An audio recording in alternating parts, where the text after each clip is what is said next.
Welcome back to the garden. As you can see, it's another cold one today.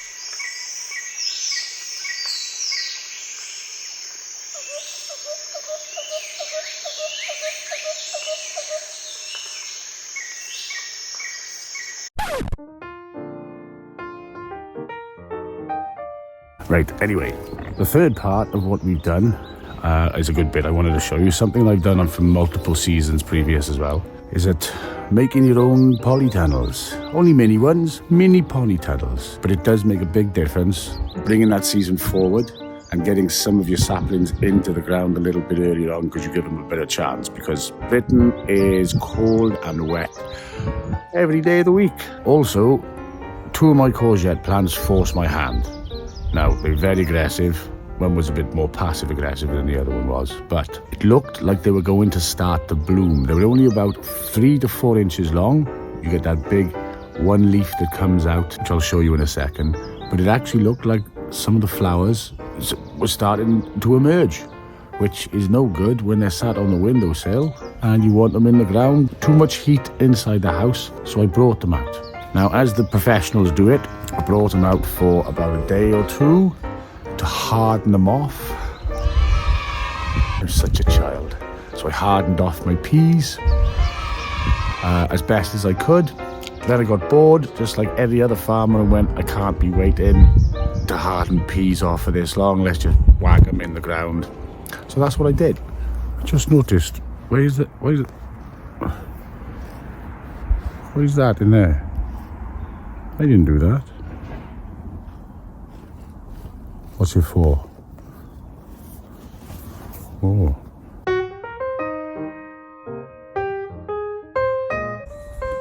Now, this might look bodgy as hell to you. Well, it is basically, but it hasn't been finished. But the simplicity of the idea is what I want to show you. This piece of plastic sheeting that we've got here, this has come off our new bed.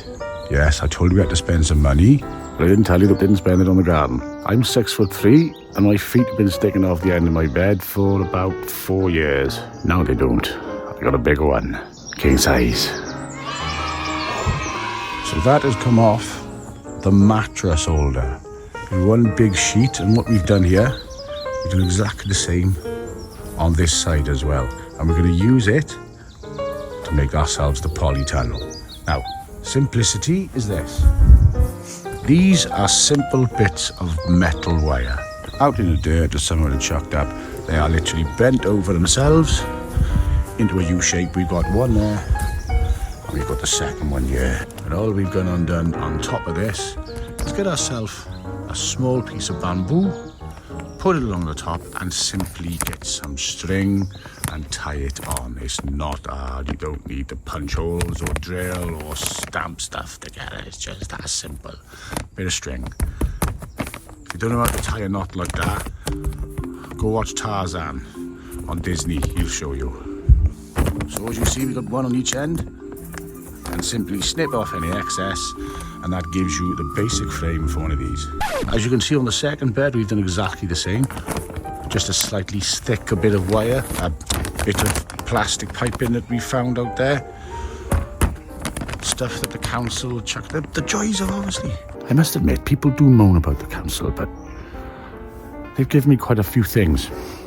Well, considering they've been building outside my house for 40 years, I think it's the least they can do in it. They have been helpful, thank you very much. I was telling you about my courgettes, I forgot there. So what we've gone and done is put them inside here. Let's just get some of this out of the way.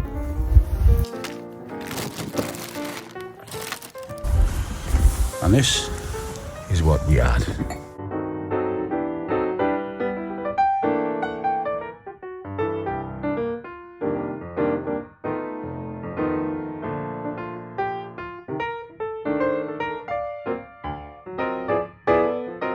Now don't if you are planting courgettes yourself this year, and it is a little bit early in the season, as you can see, they do look a little bit miserable.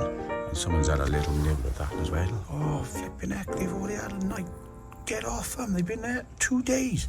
Well, they do look a little bit miserable, but, and as you can see, that there are the flowers. They want to bud. And again, this one looked like it wanted to bud. So we had to plant them in very, very quickly. So courgettes can get a little miserable when you do replant them the first time. Like the old fella at the pub when you nick his chair. And he didn't realise it was his chair, but he's too polite to say that was my chair. So he just sits somewhere else like that. My chair that was. And then you get up and go, and he goes back to his chair. So eventually he ends up happy. That's just like a courgette. Give him a bit of sunshine after a while and they stop being miserable. Give him a pint and he stops being miserable. There we are. But we're going to give him a little bit of extra protection. All we've done. Coke bottle. Look at that. A couple of holes in the top. Give it a little bit of ventilation. And we're going to place that on top of the courgette.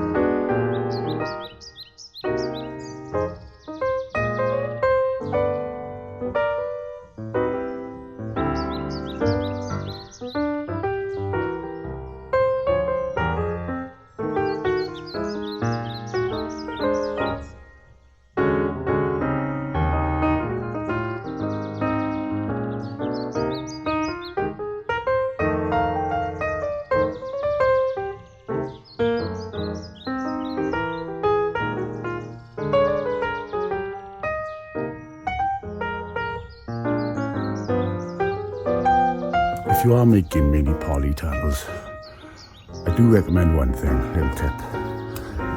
It's not to secure them.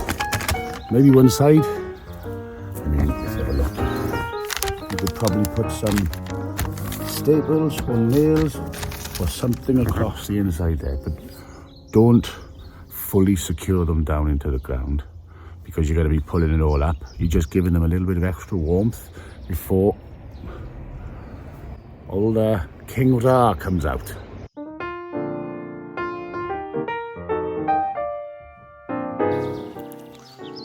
Oh, look at this guy there, horrible. Look how grey that is. It's a Tuesday. It's every bloody day. Well, seeing as the weather's coming in, take ourselves into the greenhouse and go through some of our potting techniques. Seeding techniques.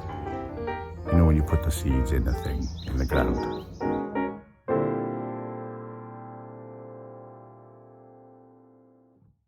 Oh, before I bugger off in there, one other thing I wanted to show you as well. I chucked a couple of these out there just on a whim, because I thought, why not? Because this is where they were growing last year. It's been absolutely freezing. But it appears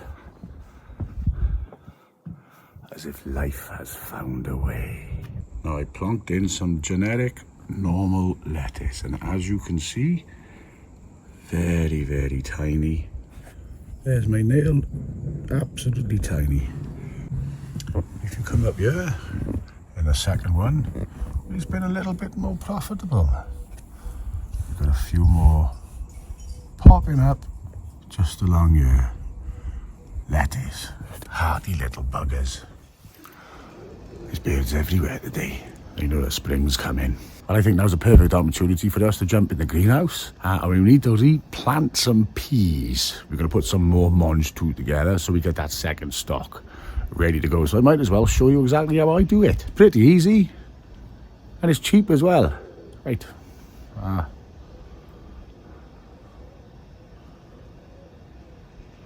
Let's go put some peas in. So then, as you can see, this is not the BBC, and we don't have a big studio to do this. I'm 6'3", and this, at its peak, is 6'4". That's in the centre. I'll show you what we're doing. Let's put some peas in their pots.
And with the peas that we've just put in the airing cupboard now to germinate, you should be seeing results in about, I'd say, maximum of 4 days. Keep your eyes peeled. Make sure that you keep them moist as well. If they do need any extra water put in as well, just put a little droplet.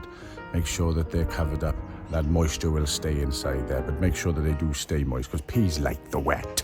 They like the water. Climbers do that. Now with the rest of the peas we had, I'll try that again, shall I? With the rest of the peas that we had, we're gonna do a little bit of an experiment down in where the other pea pods are. Let me just show you what I've done. What I do with this. That'll do. We're literally going to be just spreading the peas around, popping them in as we place them down. Just give it a little press in. It's very hard to see what you're doing when you're trying to look through a camera and at real life. We're going to put them in like that because we're going to see if these will grow naturally with a little bit of compost and a bit of water to see if they'll complement these. So we had some left over, so why not today?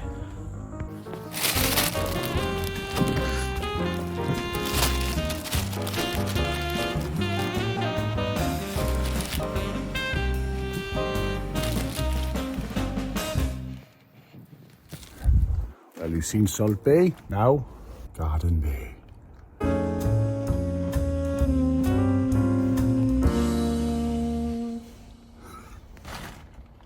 So as I said, in about 4 or 5 days, you should start to see germination. Now, when you get germination, don't worry, because I'll be doing another video on how to deal with that as well. If seeds germinate at different times, don't stress. Don't you worry at all. Marshall's got you covered. But for now, it's ciao. And I'll see you later. Right, but I just realised that I put the peas in there and I haven't made one of them for the peas. So I'm going to have to make a quick little tower. I completely forgot about that. Right, let's do that quick. Right, here we go.